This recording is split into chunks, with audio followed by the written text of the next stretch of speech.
안녕하세요. 김성길 목사와 함께하는 GTS 말씀 묵상 시간입니다. 한 주간을 시작하는 월요일 바로 첫 번째 날입니다. 오늘부터 한 주간은 이제 요 10권에서 8번째 주간 묵상을 시작하겠습니다. 8번째 주간의 묵상, 이제 에덴 동산에서 쫓겨나서 아담과 하와가 이 고통스러운 세상의 역사를 이제 출발하는 이제 그런 내용이 시작이 되겠습니다. 하나님이 주셨던 에덴의 행복을 지키지 못하고 결국 쫓겨나죠. 다만 감사한 것은 에덴에서 나올 때 하나님께서 주신 새 언약, 메시아를 통해서 구원받게 하시는 이 약속을 가지고 나왔고, 이것이 그들의 인생의 중요한 소망과 또 살아갈 힘이 됐던 것이죠. 자, 이제 이번 한 주간 동안 우리 묵상하면서 에덴에서 쫓겨났던 아담과 하와의 가족들, 그들이 어떻게 삶을 시작을 했는지 한번 같이 묵상을 나눠보도록 하겠습니다. 그 중에서도 오늘은 첫 번째 날입니다. 첫 번째 날은 전체 내용을 내 안에다가 딱 그려 넣는 것입니다. 우리가 어떤 책을 보거나 또 어디를 갔다 오거나 누굴 만났거나 무엇을 하거나 그 내용 전체를 잊어버리지 않고 내 생각 속에 저장하고 기억할 수 있다면 얼마나 좋겠습니까? 바로 그 훈련을 하는 것입니다. 자, 그럼 오늘도 먼저 이 그림부터 정리를 하겠습니다. 그림 정리를 하는 이유는 그림을 보면 생각이 집중이 됩니다. 그래서 우리가 생각을 좀 활성화하기 위해서 그림을 정리하는 것이고요. 또 하나는 우리 아이들과 또 우리 어른들이 함께 할 수 있게 하기 위해서 그림을 가지고 시작을 합니다. 제가 늘 고민했던 것이 어떻게 하면 부모와 자녀가 함께 이것을 가지고 같이 나눌 수 있을까? 그래서 같이 나눌 수 있기 위해서는 본문이 같아야 되고, 또 그것을 좀 더 이해하게 하기 위해서 그림이 있으면 좋겠다. 그래서 이걸 가지고 지금 유치부하고도 나누고 유초등부하고도 나누고 또 이제 청년들도 같이 나누고 그렇게 하고 있습니다. 자, 그러면 먼저 이 그림을 한번 보시죠. 어떤 그림인 것 같습니까? 그림에 대한 정답은 몰라도 상관이 없습니다. 생각의 움직임이기 때문에 자기의 느낌을 적어 보시면 돼요. 저는 일단 창세기 4장을 염두에 두고 보면 아담과 하와의 가족이다, 이렇게 생각이 듭니다. 에덴 동산에서 쫓겨나면서 고통과 괴로움의 출발점이었지만은, 그러나 이들에게 하나님이 약속하신 대로 해산, 생육하고 번성하는 은혜를 주심으로써 또 자녀들이 태어나고 가족이 만들어지게 되신 거죠. 이걸 통해서 이들은 또 기쁨과 행복의 삶을 만들어 갈 수 있었던 것입니다. 그래서 저는 해산의 수고와 기쁨, 가족의 행복, 이런 느낌을 적어봤습니다. 자, 두 번째는 그림 속에 있는 내용물인데요. 우선 눈에 보이는 부분과 또 보이지 않는 부분들도 한번 적어보시고요. 우선 남편, 아담, 그 다음에 아내 하와, 큰아들 가인이 아닐까 싶어요. 또 이제 작은 아들 아벨. 그래서 아벨이 태어나서 얼마 안 된 것 같은 느낌을 줍니다. 그리고 또 주변에 배경들이 있는 것 같고요. 자, 그리고 이제 이 안에 보이지 않는 부분들은 일단은 이 사람들이 누구일까? 아담과 하와의 가족이라고 정리를 했습니다만은, 그냥 보시는 분들은 이 그림은 어떤 가정일까? 이런 것도 생각해 볼 수 있을 것 같고요. 우선 저는 여기서 행복한 얼굴들, 이 얼굴 속에 우습고 웃음이 있는, 그래서 이 행복한 모습을 생각을 해봅니다. 그리고 또 낳고 기르고 하기 위해서 수고하고 양육시켜야 되는 보이지 않는 부분에 또 수고가 있을 것 같습니다. 또 이 가인과 아벨, 이 자녀들의 미래도 역시 숨겨져 있습니다. 이제 이렇게 성장을 하면서 어떤 삶을 살게 되었을까? 물론 이제 창세기 4장에서는 그런 이야기들을 쭉 기록을 하고 있습니다. 자, 보이지 않는 부분. 자, 그림에서 가장 중요한 것은 무엇일까요? 저는 가족이라고 적어봤습니다. 가족. 우리 아이들하고 대화를 가끔 이렇게 나누면서 GTS 나눌 때 제일 중요하다고 생각되는 게 뭐예요? 본인에게 이렇게 물어보면은 보통 다 가족을 이야기하더라고요. 가족. 그래서 아이들에게도 가정은 참 소중한 곳이라는 것을 알고 있는 것 같습니다. 자, 세 번째입니다. 그림을 보고 떠오르는 이야기나 사람, 성경을 적어 보겠습니다. 자, 먼저 그림을 보고 떠오르는 이야기나 사람, 성경 적어 보는데 저는 일단 창세기 4장에 아담과 하와가 가인과 아벨을 낳았다는 말씀을 이제 생각을 해봅니다. 그래서 창세기 1장 28절에서 생육하고 번성하라는 이 말씀을 생각해 보게 되고요. 또 하나는 우리 아들 김요한이 태어날 때 그것이 이제 생각이 납니다. 가정에서 자녀의 탄생은 기쁨과 또 행복과 즐거움을 가져다 주는 거죠. 자, 네 번째입니다. 이 아기 탄생이 있기 전에 이 집안에는 어떤 일이 있었을까요? 앞에 그림을 그린다면 엄마 아빠가 에덴에서 쫓겨나는 그림을 그릴 수 있을 것 같고요. 다음 그림을 그린다면은 이 아이들이 커서 이제 가인과 아벨의 사건이 벌어지는 요 그림을 그릴 수 있을 것 같습니다. 오늘 우리의 현장은 과거가 만들어놨고 또 오늘의 삶을 내일의 미래의 나를 만들게 되는 것이죠. 그래서 미래의 좋은 삶을 열매로 거두기를 바라는 사람들은 오늘의 아름다운 것들을 잘 심는 것이 필요하게 되는 것입니다. 자, 그러면 오늘도 이제 본문 말씀, 이제 창세기 4장. 네. 창세기 1, 2, 3, 4장이 성경의 출발점이라고 그랬죠. 요 4장을 우리가 꼭 알아야 된다. 1장은 천지 창조와 인간 창조인데 특히 인간에 대한 창조, 본질을 알 수 있죠. 2장은 천국의 첫 번째 모형인 에덴 동산. 여기서부터 천국 운동이 시작이 되는 거죠. 3장은 이제 인간이 죄지면서 하나님이 약속하신 창세기 3장 15절 구원 계획의 역사가 출발을 합니다. 그리고 이제 4장에 들어오면 이제 가인이 하나님을 떠나면서 하나님이 없는 인본주의의 문화가 시작을 합니다. 그래서 창세기 1장 1절에서 태초에 하나님이 천지를 창조하시니라. 그래서 하나님으로부터 출발한 신본주의가 창세기 4장에 와서 인본주의가 탄생하면서 이제 역사는 인본주의와 신본주의 두 개가 흘러가기 시작을 한 거죠. 요 4장이 세상의 학문과 기독교의 차이점입니다. 세상은 그게 없고 우리에게는 출발점이 있는 거죠. 이것이 이제 쭉 진행을 해서 끝나는 장면들이 나오잖아요.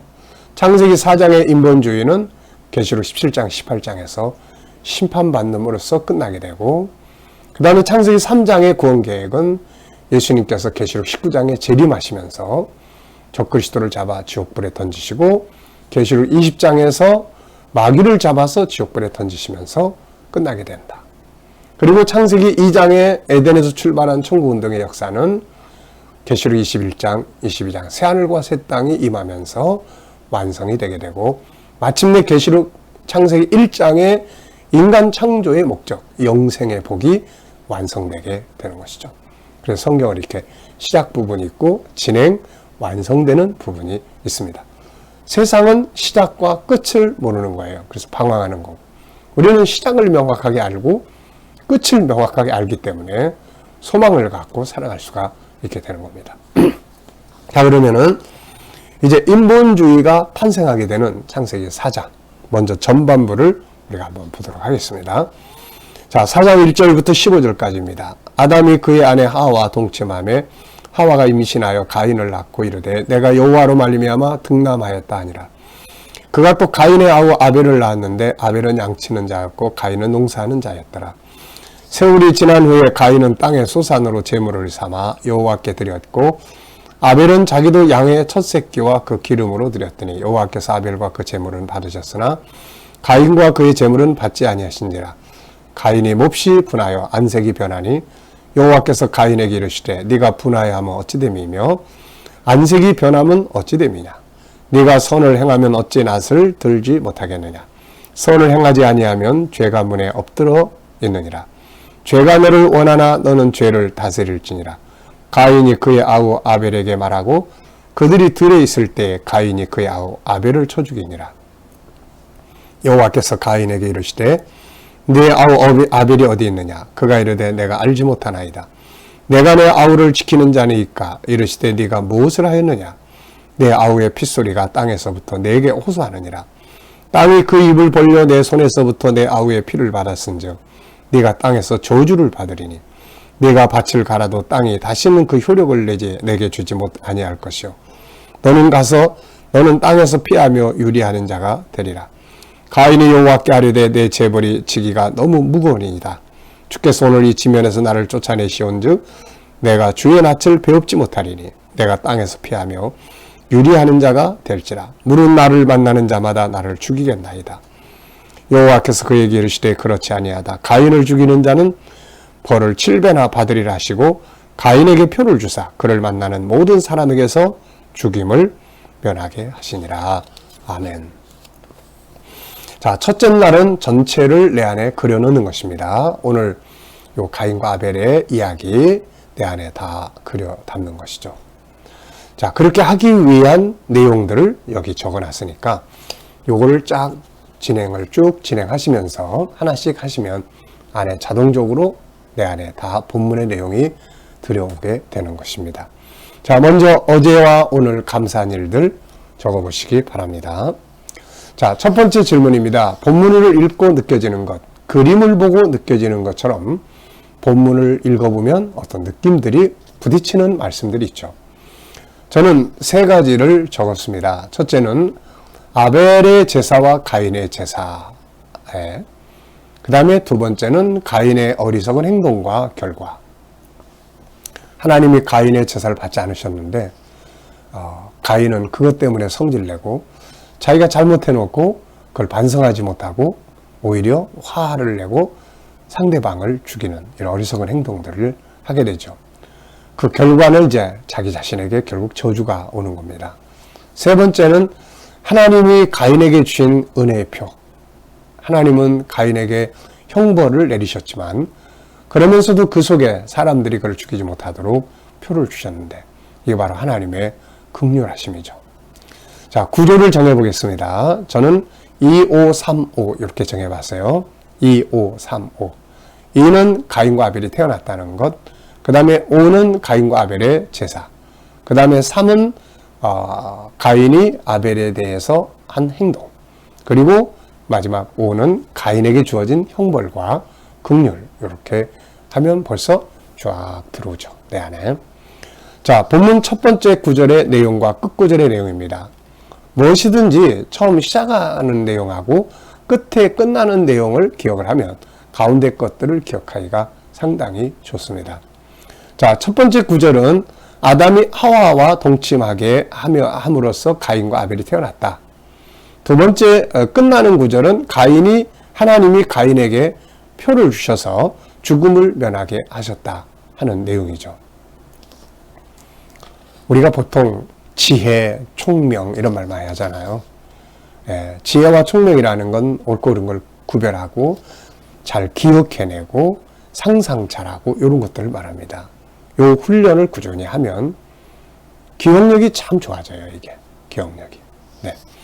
자, 본문을 이야기로 만들어 보기. 이제 본문 내용을 또 내가 안에 담기 위해서는 이제 암송을 해야 되는데 그 암송하는 방법이 바로 이야기로 만들어 보아서 하면 쉬워져요. 그러면 쉽게 다 알 수가 있어요. 자, 저는 이렇게 이야기 만들어 봤어요. 에덴에서 쫓겨난 아담과 하와는 이제 고생하며 살았습니다.